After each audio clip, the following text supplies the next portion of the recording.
Nobody gives you better conversation about your quality of life. Let everyone know you listen to The New Orleans Talk Network. You guys are doing good.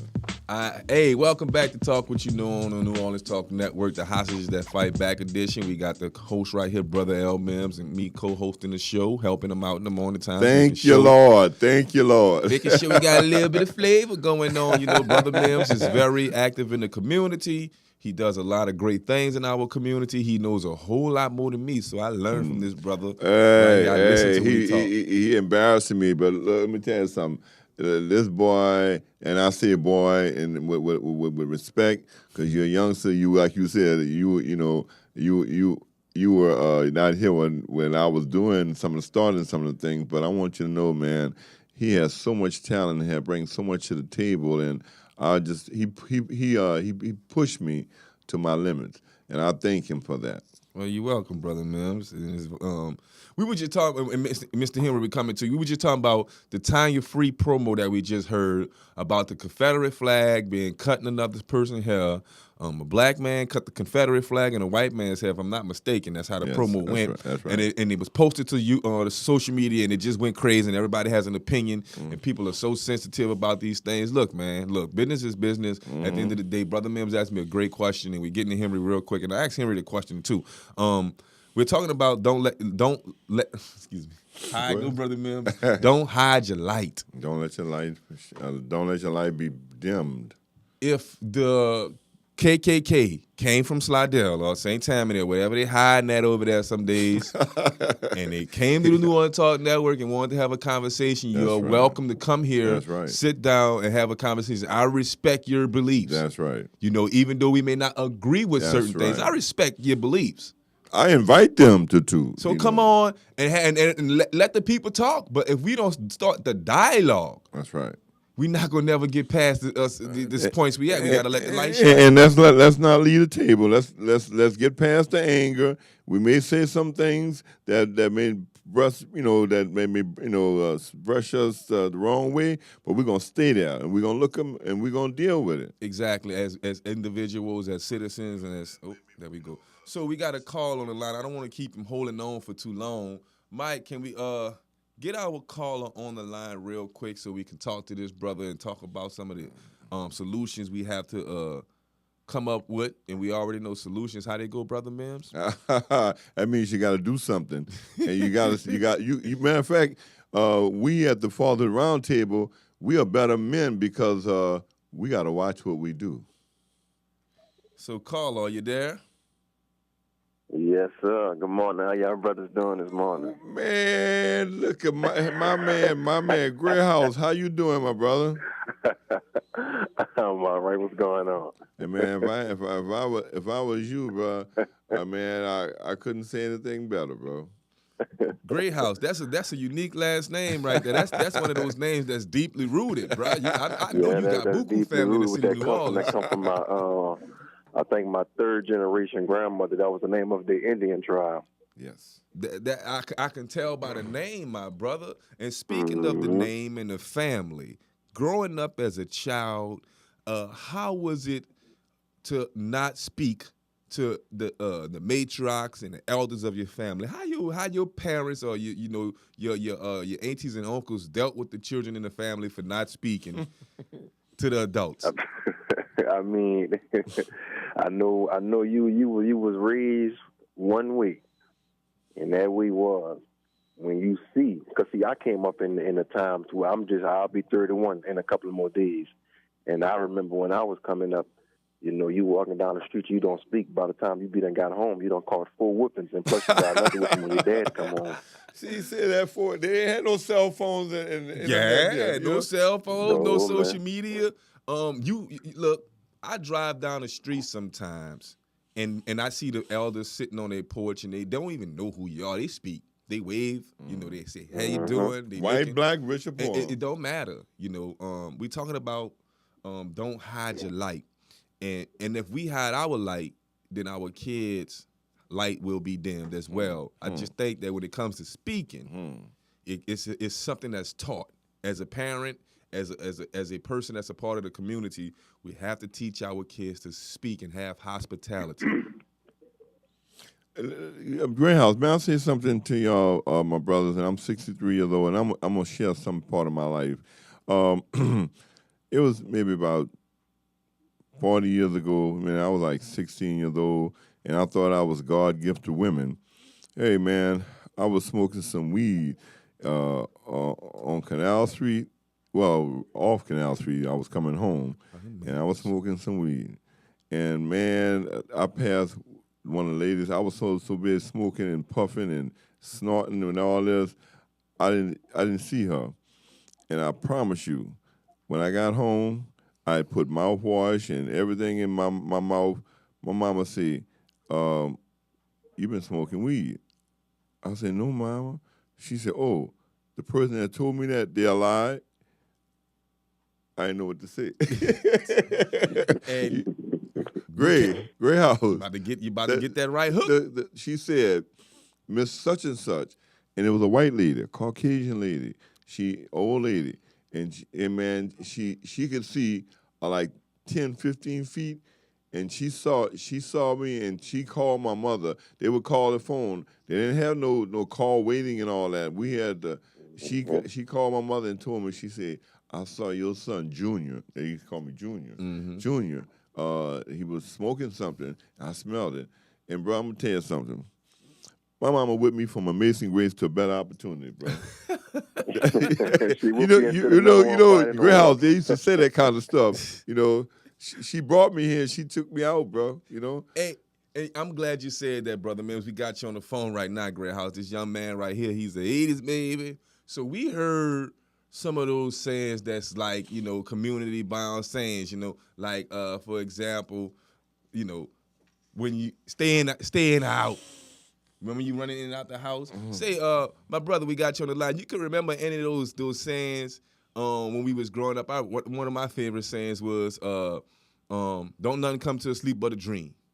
You know, that's what I remember. Well, like especially when you see, you know, back in them days, growing up in the 9th Ward, we had those them screen doors.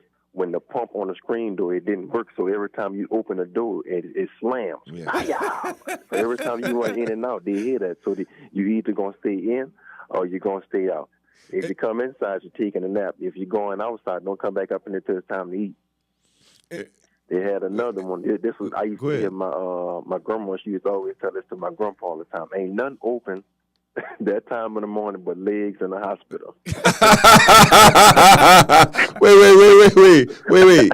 No, I don't want to ask that question. I know what he's talking about. I got slow on that. I laughed. I heard it, but I understand what he's talking about. Ain't nothing open that time of night but legs in the hospital. Boy. Hey, but since we was talking about solutions, and it's something that that we can distinguish from when we was coming up to where we at right now. Because I remember the parents, they were strong in the house, and if it wasn't for the parents, it'd be the grandparents. And it was always somebody who took that leadership role within the household to show the children, how to go, teach them morals and teach them values that take, and lead them a long way. Because see, when I was coming up, I didn't want to hear all that stuff back then. But now, as I'm older now, I understand and I see, exactly what they was talking about. It's something that people was telling me 30 years ago and 20 years ago that's relevant to this day right here. When they first was telling me, it wasn't relevant. I didn't want to pay no attention to that. But I mean, it's certain lessons that was taught that was bred up in me back then to made me into the person to who I am now. And I'm not saying I'm perfect, but at the same time, it's places I could have been that I shouldn't have been that could have brought me somewhere to where I don't want to be. If that makes sense. Well, let me say this to you, to the listening audience. That's my brother. That's my boy. That's my partner. No, he don't have a drop of Mims blood. I don't have a drop of Greyhouse blood in me. But we are brothers in the Word of God. Is that all right, my brother? That's all right. He done put his life on the line for me. I trust him. See, and I understand what he's talking about. I'm older than him, but I'm gonna tell you something. He's still my brother. He's my little brother, and he's been there for me. So, and that's where we, Brother Terry, that's where I think that I'm disappointed in the community. And I'm talking about some of the elder brothers who I see sitting on the corner, and the little girls passing them by, and they whistling at these little girls, and these little girls, and I have to put these little girls in their place, Gray House, because they think that every one of us is like those guys that's sitting on the corner, and they have not done, Terry, one thing to secure the neighborhood in a positive way. I'm telling you, man, and I said that on another radio show that we got to point the finger at us. We know racism is real, but everything ain't racism. We got some usism problem. You remember Gray House? Right. Usism. And we at the, let me just say this, we at the Fatherhood Roundtable, we're not perfect fathers, but we had a meeting a couple of weeks ago, and my brother Gray House will tell you, and there were some kids that came, some new kids, and we welcomed them. Hey, bro, they had to kind of keep me in line, bro, because we don't deal with foolishness. We are patient, but because our kids are so disciplined, am I right or wrong, Gray House? That's right. We had new kids come in, and we had prayer and thing, and they were giggling and laughing, and it wasn't their fault because they were not corrected by the elders in their family. So they thought, when we say, pray and thing, they'll start giggling and thing. And Gray House, we quickly, from the beginning of the meeting, and we was there about 2 hours, at the end of the meeting, it was a whole different thing. Am I right or wrong, bro? That's right. We didn't compromise. See, it was something about that because, as you can tell, as we begin to pray, it's not to say that they didn't understand it, but it was like you were saying, it's certain things they do within their own household to the way how we did it, they never actually seen it like that, It wasn't like, you don't do it. We didn't fuss at them. We didn't really fuss at them. And what they was doing was wrong, and they understood it better instead of saying, you don't do nothing like this. You understand what I'm saying? Yeah. And Terry, what our kids have to be challenged or corrected in love. In body language or Gray House, they had enough looks going around, huh, bro? When we was closing our eyes, when they started, look what I did. And you gave them that Mims look that your Mama Mims used to give you. Yeah, and Gray House gave them the look, and the Joy Ricardo gave it, and the other. And what I'm just, but then our children were there too. Our children looked at them like, "What y'all doing?" And you know what? I'm glad you guys spoke on that just now because that's just a testimony to how kids can really straighten up if they are under the right influence. It sounds like these kids, like you guys just said, they're not normally in that situation. They're snuggling while you're praying. And all it took was a look, and they straightened up. And Gray House brought them. I don't mean that bad. I know. It goes exactly to what you were but saying. But that right there is one of the reasons why I brought them. It was some kids who stayed back there where I work at, And by me being back there with them, it's certain to me. It's like I can look at a child, at a youth, and see they got so much potential and so much promise and they're reachable, so bro. They're reachable. Within them. It just takes somebody to come, get them and pull it out of them, And Gray House, and what we said, how many Saturdays the Father of the Round Table have sacrificed, and we gladly sacrifice our Saturday because I'll be like, oh man, I gotta go with these little crumb crushers this morning. We gotta go pick up trash in the neighborhood, and we gotta go and do this in the meetings and things. I don't want to go. Let me go. Because solutions right. are not easy. That's the solutions right. don't result in you sitting on your ass, talking, ouch, talking about what you're gonna do. Solutions require your actions. And guess what? Brother Mims is right. We don't always feel like volunteering that time. Sometimes we just gotta buck ourselves up and get the job done. That's the spirit coming over us saying, listen, you started this for a reason and you're gonna see it through. That's because you're gonna have one side, you know, the consciousness, you know, you got one the devil and the angel on the other. Oh, don't do it. Go back to sleep. You know, you need to sleep. You're getting old. And the other one is saying, man, you got to keep going until you ain't got no more breath in your body. So I see what you're saying, Brother Mims. I had to do some volunteering a couple of weeks ago. Did not want to do it. Oh, man. Did not, but once we got out there, everything was exciting. It was fun. You're glad you made it. That's right. You know. That's right. And I want to kind of piggyback off it. I can cut you off, my brother, but it's something because, you know, a lot of people, they don't want to come up with solutions. It's like they stick with the cliches and it's like they find everything on why we can't go forward. But a lot of times the system that we living in, whenever they know that it's about to be a great rise or we about to take and do something good for ourselves, it's like they put a distraction in it. And instead of us focusing on the problem to come up with a solution, we begin to focus on the distraction and we start wasting time with that distraction instead of coming up with the solution to solve the problem. Does that make sense, my brother? May I say something right quickly to Gray House? Facts. This brother is on a vacation and his birthday is a couple of days, and guess what? He's still doing what he's supposed to do. Hello. Done. It seems like the quality of the conversation we're having is something that the Fatherhood Roundtable is all about. Teaching kids great values, teaching each other how to be great, better men. It doesn't have much to do with people having the background of being in a position to have the resources and have the education and have the support of everything. All it takes to be a part of the Fatherhood Roundtable is a commitment of becoming better. Say that again.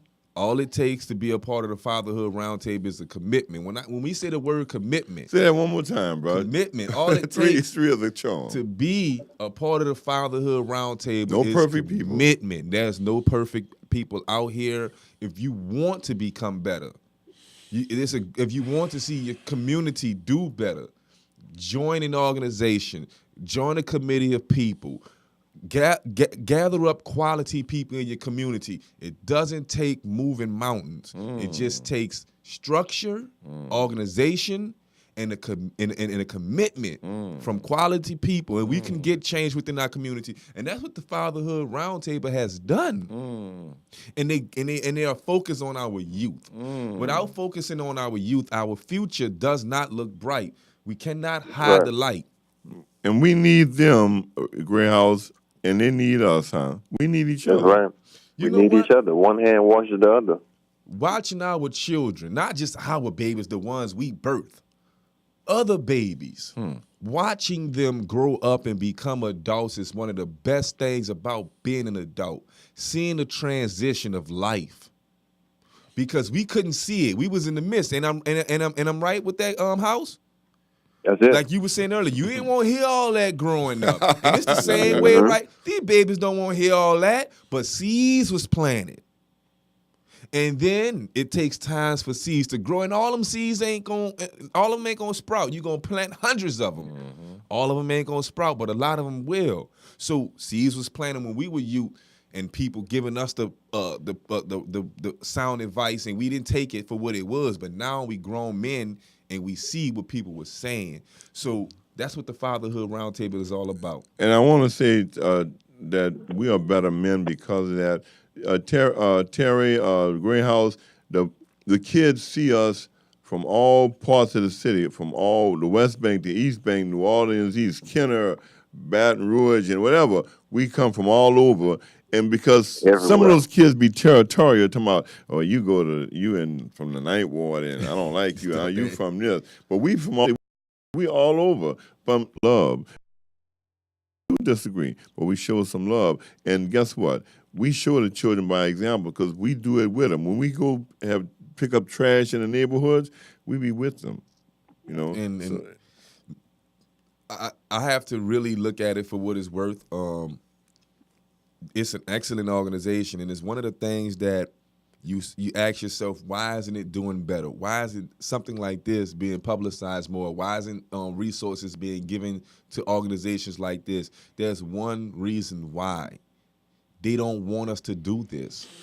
They want us to continue to keep tearing our communities apart, even though they get on the news and say, yes, we're doing everything we can for the meetings, but behind those closed doors, they laughing. It's organizations like this that get frowned upon behind those closed doors. What these Negroes up to? They think we crazy. And let me tell you, Terry, I want to thank you too. Yes. Last year we had our breakfast coming up soon, and we're gonna mention that. But we're going to their election, one of the most important elections coming up for the council people in New Orleans, and the mayor and the judges and all this, the district attorney and the sheriff. We're going to be talking in the next couple of weeks to our kids on a consistent basis about, do you know your elected officials? How you going to vote for somebody if you don't know who they are? And that seeds. You've been saying that for years. And if you guys could have me at one of the meetings, I would definitely love to, talk about. Yes, sir.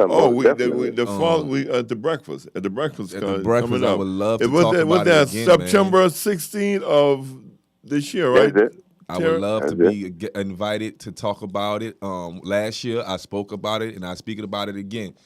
If we don't ask we have to ask if people know who they are. We can expect our children not to know. But one of the most surprising findings I had was adults don't know. So if the parents don't know, how we expect the kids to know? I mean, and it can start. I do it, periodically, but I spoke to a gentleman the other day. He just moved to this district in Marrero, and I said, man, do you know who the councilman is here? He said he don't know. So I educated him. I said, do you know who the school board representative is? He said he don't know. And he looked at me and was like, man, how you know all this? I said, because this is my community. That's right. It's my duty to know. I'm obligated to know this because it's my responsibility to know. That's right. Ignorance is what's the no excuse. There's no excuse for ignorance. That's it. And I got one question though, since we talking about that. I know we out of time for the show, but we probably can discuss this on another show. Our people not knowing the councilman and the mayor or our elected officials. Whose fault does that fall on? Does that fall on the people for them not studying and knowing, or does that fall on the politicians from not being inside the community, introducing themselves? I think that goes both ways. Let me tell you something. My mother, when I was coming up, my mother made sure it was like an outing. Man, it was like we had took our bath, and my mama, we walked 4 or 5 blocks to go vote, and we went in the voting machine with my mother, and she showed us what it was all about and things. So we couldn't wait to vote. My son, who will be calling, Cameron, I brought him in the polls since he's 22 years old, but he went in the polls all the time since he was a baby at Gray House. It was excitement. It was a event. That's what it was like a party. I'm just try to go the other way of Brother Mims and say, I think it's incumbent upon the community to really take the initiative and not only know who their representatives are, but hold them to the fire. Yes. Make sure that whatever they campaign for your community is being addressed and taken care of.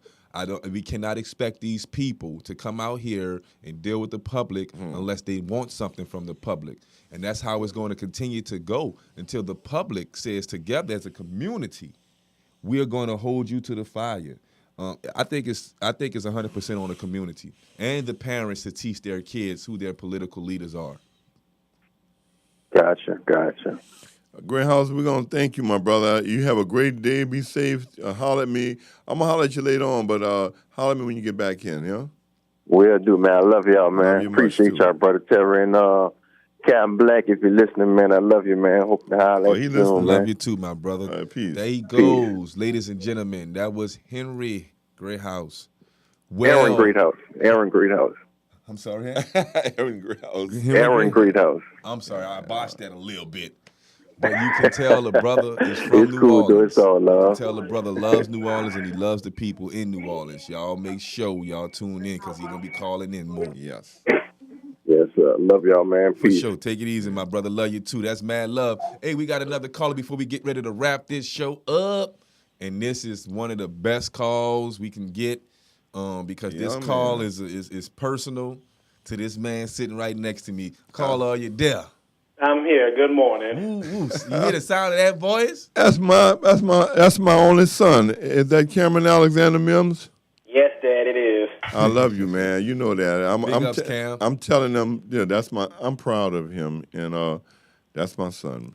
So go ahead on, bro. I'm sorry. Hey, what's happening, Cam, dog? How you doing? Look, we got to chop it up like we on the porch. I'm doing great. I was hearing everything y'all was saying about the community and everybody learning who, their city officials are, who their representatives are, who their senates are. And I do feel the same way that it goes hand in hand. And I also feel that these days now, kids are like sponges. They absorb so much and they retain so much knowledge and so much information. So I feel like it's partially on the parents' responsibility, because if the parents aren't teaching them and showing them that, when they go to vote or whatever, that, this is who our city officials are that's running, this is who our mayor is or whatever. If they don't teach them and show them who the city officials are, then they're never going to know it, and they're never going to want to vote. They're not going to care. It's something that we have to install, and we have to plant those seeds. And not only that, let's get our kids out there on those election days. Let's get them on those corners to see the excitement, the people honking their horns, and the camaraderie of another campaign on the other side of the corner. It's fun. I've campaigned growing up because my Uncle Donald was in politics. It was fun to have those other campaigns on the other side of the corner, and we tried to outdo them every call that passed. We tried to get as much literature. We had fun as kids doing that, so it was natural when I grew up in my area. I pay attention to politics. I talk to my political leaders. And not only that, they know who I am. Mm-hmm. They know. My councilman knows who I am. He may not know me by name, but when he sees my face, he knows that young man votes. When my school board representative sees my face, he knows that young man votes. That young man is most likely to bring other people with him to polls. So he is going to shake my hand. He's going to make himself approachable, and he's going to listen to me because he knows I am engaged. That's how they treat me. Now, I don't email them. I don't be all in their faces. I don't call them up 5-6 times a week.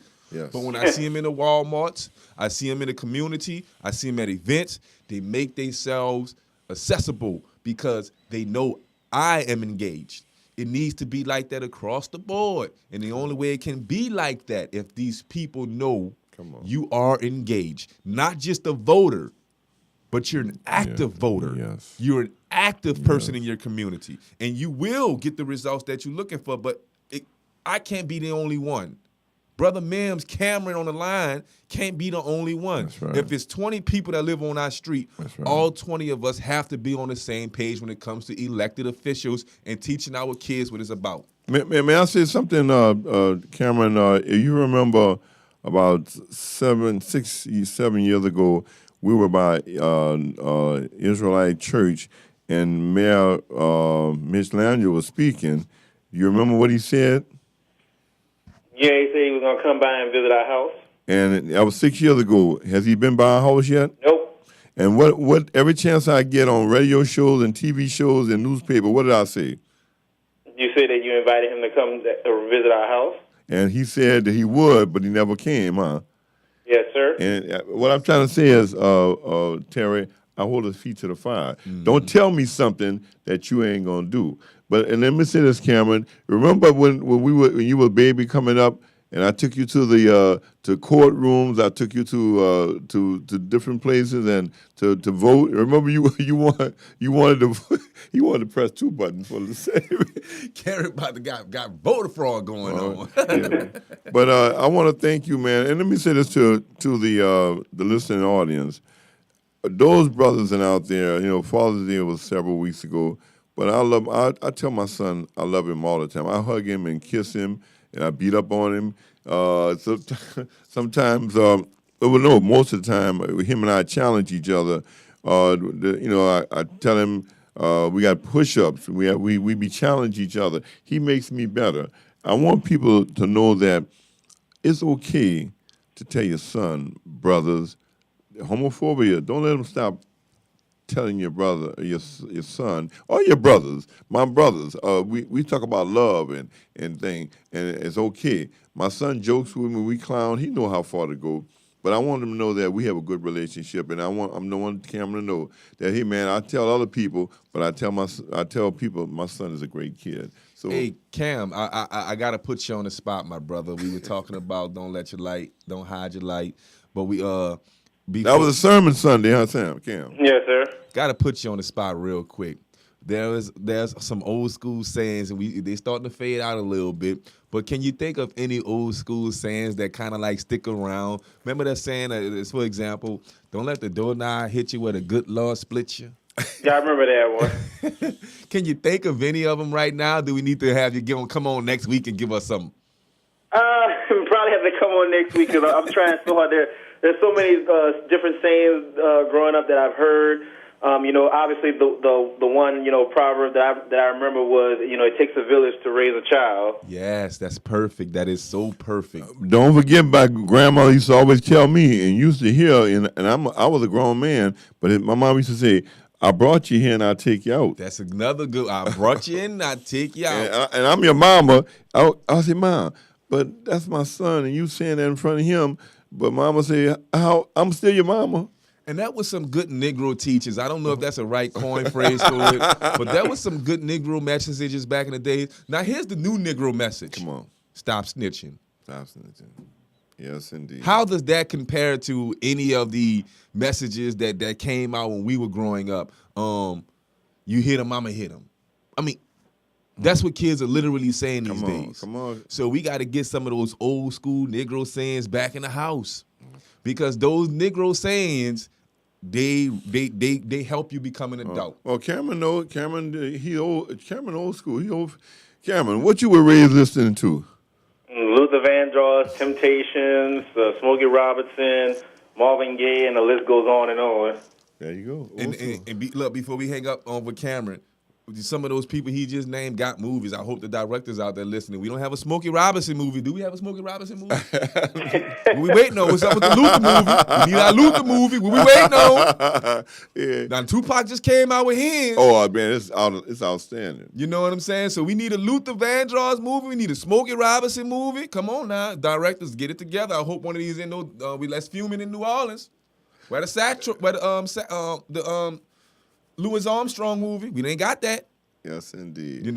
But thanks for the call, Cameron. I love man. you, Cameron. Have a great day, man. Love y'all too, and thank you very much. I like that. And y'all share them with us throughout the day, man. Send them to New Orleans Talk Network. At us at the old school sayings. Give us some of the old school sayings. Yes. And, we appreciate it. We are sharing with the public. I would love to hear some of the old school sayings. One of my favorite ones was, don't let the doorknob hit you where the good Lord split you. That means you got to go. You got to go. You gotta go. You know what I'm saying? Yeah. So, can you think of any? It kind of like it was. There's only one man in this house. There's only one man in this house. Remember the old one? I can't let the foxes run the hen house. The foxes running the hen house. That was my grandma used to say when we were small. We would churn, tearing up the house. The goddamn foxes running the hen house. Yes, indeed. So and the one my uncle used to always tell me growing up. That's a good one. I don't know if it's like one of ours. I think it was a quote he may have read in one of those many books he read. But a winner never quits, and a quitter never wins. That's right. I remember and that stuck with me. My daddy taught me that with my fighting. He said, "Winners never quit, and quitters never win." You know, and even though the results may not be what you want, you don't quit on yourself. Put your best. Put your best foot forward. Don't hide your light. Let it shine bright as you can, and do the things that you need to do to be a productive person in the country that we live in. May I say this? I want to say as we get ready to close, Terry, you pushed me, and I think that Hostages Fight Back is a better a show because you bring the best out of me, and I want you to know that.